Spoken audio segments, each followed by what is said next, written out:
Hello everyone, tailoring క్లాసెస్కి స్వాగతం అండి. ఈరోజు టాపిక్లో వచ్చేసి మంచి boat neck designer blouse cutting అయితే చూపిస్తాను. మీకు నచ్చితే కనుక ఒక లైక్ చేసి షేర్ చేసి సబ్స్క్రైబ్ చేసుకోండి. ఇది వచ్చేసి చిన్న సైజ్ బ్లౌజ్ అండి. 30 కన్నా తక్కువ ఉంటే మనకు చిన్న సైజు, 30 కన్నా ఎక్కువ ఉంటే కనుక నడుము లూజు, అది పెద్ద సైజు. ఇది 30 కన్నా తక్కువ ఉంది కాబట్టి చిన్న సైజు బ్లౌజు.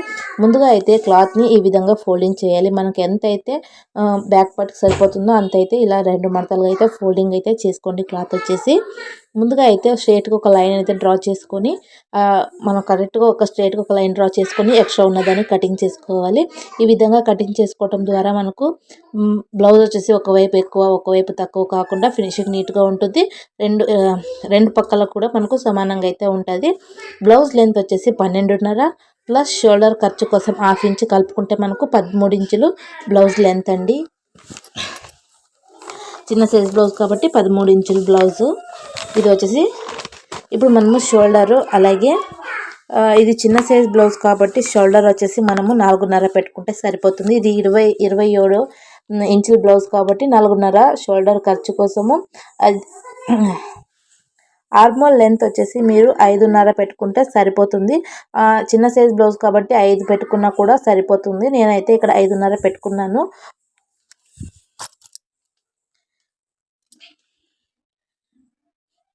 మనం నడుము లూజ్ 27 కదా, నడుము లూజ్ వచ్చేసి 27లో 4వ భాగం వచ్చేసి 6.75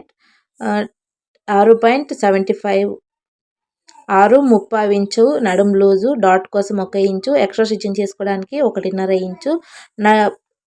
చెస్ట్ లూజ్కి వచ్చేసి 31లో 4వ భాగం వచ్చేసి 7.35 inch chest loose, 1.5 extra stitching చేసుకోవడానికి. చంక షేప్ దీనికి ఇక్కడ 1.5 ఇంచు ఈ విధంగా మార్కింగ్ చేసుకొని కర్వ్ స్కేల్ తోటి ఈ విధంగా మార్కింగ్ చేసుకోవాలి. షోల్డర్ ఖర్చు కోసం 1/2 ఇంచు వదిలేసుకొని ఇక్కడ నుంచి కొలుచుకుంటే మనకు నడుము లూజులో 4వ భాగం ఎంత 6.35 ఇంచు అయితే వచ్చింది కదా, ఇక్కడ అంతే రావాలి. కాకపోతే ఇక్కడ నాకు ఎక్కువ అయితే వచ్చింది కాబట్టి మనము చంక షేప్ దగ్గర, చంక లూజ్ దగ్గర మనకు ఎక్కువ వచ్చింది అనుకోండి, అప్పుడు మనము ఎలా సరి చేసుకోవాలో అయితే చూపిస్తాను. ఆర్మోల్ లెంత్కి వచ్చేసి మనం 5.5 పెట్టుకున్నాం కదా, 1/2 ఇంచు తగ్గించుకొని నేను 5 ఇంచులకి అయితే మార్కింగ్ అయితే చేసుకున్నాను. ఇప్పుడు మనకు ఎక్కువ వచ్చింది కాబట్టి 5 ఇంచులకి అయితే మార్కింగ్ చేసుకొని మళ్ళీ 1.5 ఇంచు చంక షేప్ దీనికి ఈ విధంగా అయితే మార్కింగ్ చేసుకొని కర్వ్ స్కేల్ తోటి ఈ విధంగా అయితే మార్కింగ్ అనేది చేసుకోండి. ఇప్పుడు షోల్డర్ ఖర్చు కోసం 1/2 ఇంచు వదిలేసి ఇక్కడ నుంచి కొలుచుకుంటే మనకు 6.35 ఇంచు వచ్చిందంటే కనుక చంక లూజ్ అనేది పర్ఫెక్ట్గా అయితే సరిపోతుంది. ఈ విధంగా అయితే 1కి 2 సార్లు కొలుచుకొని అడ్జస్ట్ చేసుకోండి. మీరు ఇక్కడే వచ్చేసి మిస్టేక్ అయితే చేయకండి. మనం షోల్డర్ ఖర్చు కోసం వచ్చేసి 4.5 అయితే తీసుకున్నాం కదా, 2 ఇంచులు నెక్ కోసం, 2.5 వచ్చేసి షోల్డర్ కోసం అయితే మార్కింగ్ చేసుకున్నాను. ఇంకా బ్యాక్ నెక్ వచ్చేసి 3.5 ఇంచులు అయితే మార్కింగ్ అయితే చేసుకున్నాను. ఖర్చుతో కలుపుకొని 3.5 వచ్చేసి బ్యాక్ నెక్ మార్కింగ్ చేసుకున్నాను. నెక్ డీప్ వచ్చేసి నేను 2.5 అయితే మార్కింగ్ అయితే చేసుకున్నాను. మీకు ఇంకా బ్రాడ్గా కావాలనుకుంటే మీరు 3 ఇంచుల వరకు మార్కింగ్ చేసుకోవచ్చు. ఇప్పుడు మనం ఈ బాక్స్లో వచ్చేసి నేను బోట్ నెక్ మాదిరి అయితే డిజైన్ అనేది మార్కింగ్ అయితే చేసుకున్నాను. బ్యాక్ పార్ట్కి వచ్చేసి మీకు ఈ బాక్స్లో మీకు ఇష్టం వచ్చిన డిజైన్ అనేది మార్కింగ్ అనేది చేసుకోవచ్చు. బ్యాక్ డాట్ కోసం 1 ఇంచ్ అయితే మార్కింగ్ చేసుకున్నాం కదా, అక్కడి నుంచి ఈ విధంగా టేప్ అనేది సగానికి ఫోల్డింగ్ చేసుకొని సగానికి ఫోల్డింగ్ చేసుకుని మార్కింగ్ చేసుకున్న దగ్గరికి 4 లేదా 4.5 ఇంచు బ్యాక్ డాట్ లెంత్ అనేది మార్కింగ్ చేసుకోవాలి. ఇంకా నడుము దగ్గర బ్లౌజు మనకు వంగినట్టు ఉందనిపిస్తే కనుక ఖచ్చితంగా ఎవరికైనా సరే 1/2 ఇంచు నడుము దగ్గర మాత్రం ఈ విధంగా డౌన్ చేసుకోవాలి. నెక్ పార్ట్ దగ్గర మనకు షోల్డర్స్ దగ్గర బ్లౌజ్ అనేది జారుతూ ఉందనిపిస్తే కనుక మనము షోల్డర్స్ దగ్గర నెక్ పార్ట్ దగ్గర మాత్రం 1/2 ఇంచ్ అంతా డౌన్ చేసుకుంటే సరిపోతుంది. ఇప్పుడు మనం మార్కింగ్ చేసుకున్న విధంగా బ్లౌజ్ అనేది కటింగ్ అయితే చేసేసుకుందాము. మీకు నచ్చితే కనుక ఒక లైక్ చేసి షేర్ చేసి సబ్స్క్రైబ్ చేసుకోండి. అలాగే మీకు స్టిచ్చింగ్ వీడియో కావాలంటే కనుక కామెంట్ సెక్షన్లో కామెంట్ చేయండి. నేను ఖచ్చితంగా అప్లోడ్ అయితే చేస్తాను. మీకు ఎవరైనా టైలరింగ్ నేర్చుకునే వాళ్ళకి నా ఛానల్ వచ్చేసి టైలరింగ్ సంబంధించిన వీడియోస్ అయితే అప్లోడ్ చేస్తూ ఉంటానండి. ఎవరైనా టైలరింగ్ నేర్చుకునే వాళ్ళు ఉంటే కనుక ఖచ్చితంగా నా ఛానల్ని లైక్ చేసి షేర్ చేసి సబ్స్క్రైబ్ చేసుకోండి. అలాగే మీకు ఇంట్రెస్టింగ్ వీడియోస్ అయితే ఎప్పటికప్పుడు అప్డేట్ అనేవి వస్తాయండి. మీరు సబ్స్క్రైబ్ చేసుకొని ఆల్ అనే బెల్ ఐకాన్ని క్లిక్ చేస్తే కనుక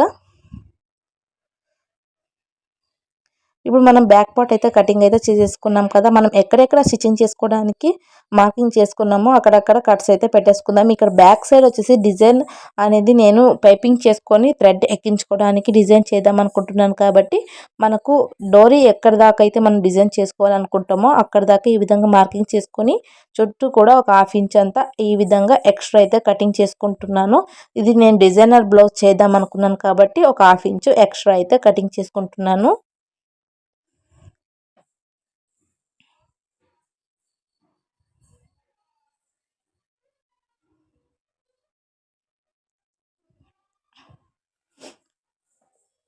చూసారు కదా, మొత్తానికి అయితే బోట్ నెక్ షేప్లో అయితే బ్లౌజ్ అయితే కటింగ్ అయితే చేసేసుకున్నాను.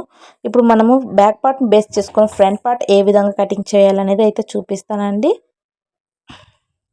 మనం బ్యాక్ పార్ట్ కన్నా కూడా ఫ్రంట్ పార్ట్కి వచ్చేసి 1 ఇంచు క్లాత్ అనేది ముందుకైతే ఈ విధంగా జరుపుకోవాలి. 1 ఇంచు క్లాత్ దేనికి ఎక్స్ట్రా అనేది ఇప్పుడైతే చెప్తాను. ఫ్రంట్ పార్ట్ మాత్రమే 1 ఇంచ్ అంతా క్లాత్ ముందుకు జరుపుకోవాలి. బ్యాక్ పార్ట్ అయితే తీసుకొని మనం 2 ఇంచులకి ఈ విధంగా మార్కింగ్ చేసుకొని 2 ఇంచులు మార్కింగ్ చేసుకున్న దగ్గరికి ఈ విధంగా క్లాత్ అనేది ఫోల్డింగ్ చేసుకోవాలి. బ్యాక్ పార్ట్ వచ్చేసి ఇది క్రాస్ బెల్ట్ సపరేట్ తీసుకుంటాం కాబట్టి మనం ఖచ్చితంగా బ్యాక్ పార్ట్లో 2 ఇంచులు అనేది మైనస్ చేసుకొని ఫ్రంట్ పార్ట్కి ఇంకా బ్యాక్ పార్ట్ ఏ విధంగా ఉందో అదే విధంగా అయితే మార్కింగ్ అనేది చేసుకోవాలి.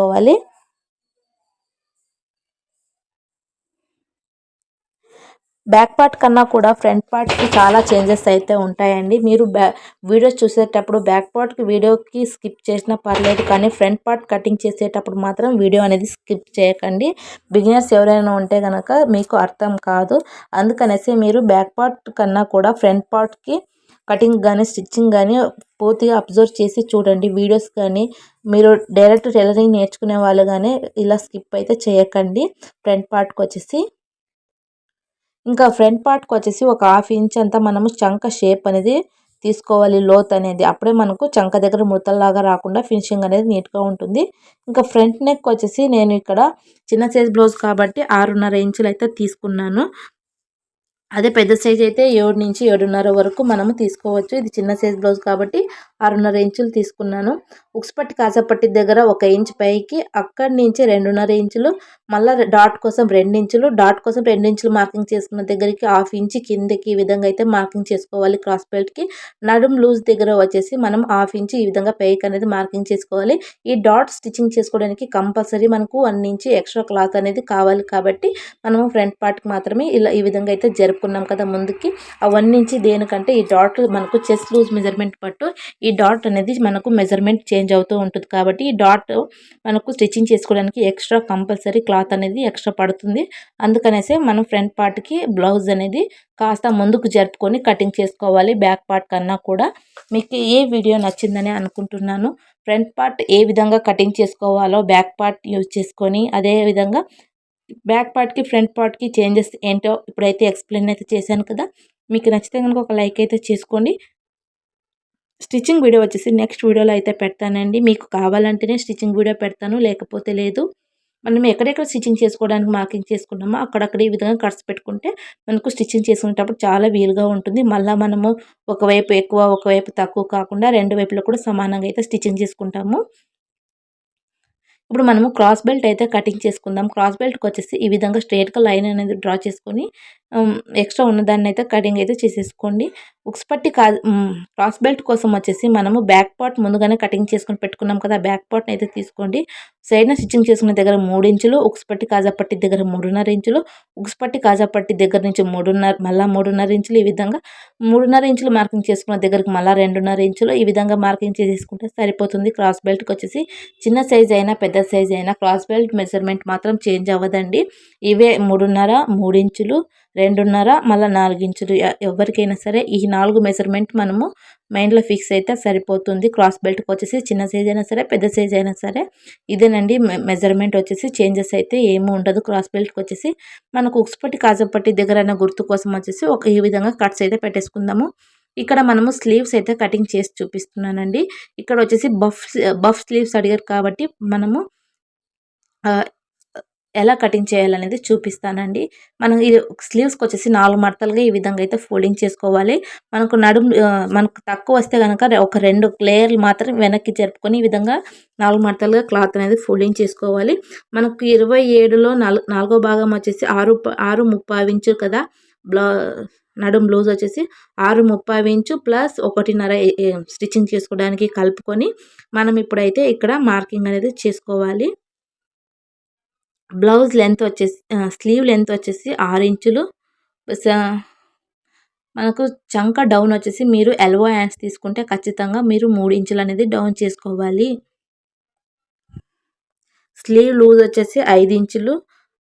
చంక లూజ్ వచ్చేసి మనం 6.30 ఇంచుకైతే మార్కింగ్ చేసుకున్నాము. ఎక్స్ట్రా స్టిచ్చింగ్ చేసుకోవడానికి 1:30 ఇంచు అనేది మనం మార్కింగ్ చేసుకున్నాము. మనకు స్లీవ్స్ దగ్గర క్లాత్ అనేది తక్కువ పడితే కంపల్సరీ మనము ఎక్స్ట్రా క్లాత్ అనేది యాడ్ చేసుకోవాలి.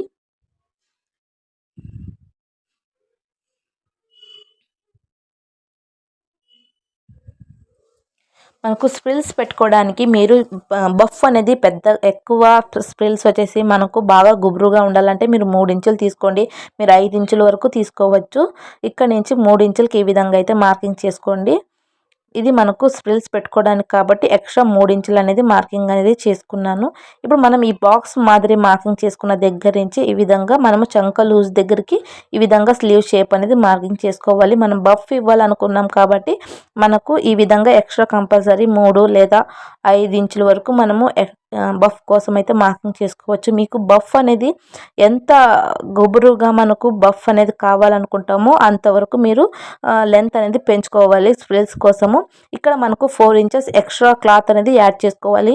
మనం స్లీవ్ మెజర్మెంట్ కన్నా కూడా సపరేట్గా మనకు స్ప్రిల్స్ పెట్టుకుంటాం కాబట్టి మనం ఖచ్చితంగా 4 ఇంచెస్ ఎక్స్ట్రా క్లాత్ అనేది యాడ్ చేసుకోవాలి. అప్పుడే మనకు ఫినిషింగ్ కానీ అంతా కూడా మనకు నీట్గా ఉంటుంది కాబట్టి కంపల్సరీ మీరు 4 ఇంచెస్ అనేది ఎక్స్ట్రా యాడ్ చేసుకుంటేనే మనకు స్ప్రిల్స్ కూడా ఎక్కువ వస్తాయి స్లీవ్స్ దగ్గర. ఇప్పుడు మనం బ్లౌజ్ అయితే కటింగ్ అయితే చేసేసుకున్నాం కదా! మెయిన్ క్లాత్ పైన ఇప్పుడు పెట్టేసుకొని ఇప్పుడు కటింగ్ చేసుకొని పెట్టుకున్న ఈ బ్లౌజ్ని పెట్టేసుకొని ఇంకా బ్లౌజ్ అనేది కటింగ్ అయితే చేసేసుకుందాం.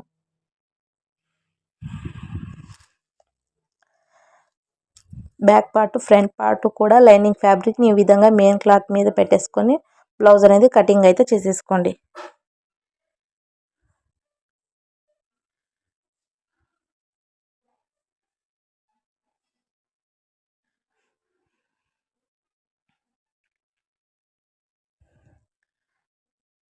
స్లీవ్స్ కూడా ఇదే విధంగా అయితే కటింగ్ అయితే చేసేసుకోండి. మొత్తానికైతే బ్లౌజ్ అయితే కటింగ్ అయితే చేసేసుకోండి. స్టిచ్చింగ్ వీడియో వచ్చేసి నెక్స్ట్ వీడియోలో అయితే పెడతాను. ఈ వీడియో వచ్చేసి మీకు యూస్ఫుల్ అయిందని అనుకుంటున్నాను. మీకు నచ్చితే కనుక ఒక లైక్ చేసి షేర్ చేసి సబ్స్క్రైబ్ చేసుకోండి. అలాగే ఇలాంటి ఇంట్రెస్టింగ్ వీడియోతో అయితే కలుద్దాం నెక్స్ట్ వీడియోతో. బాయ్.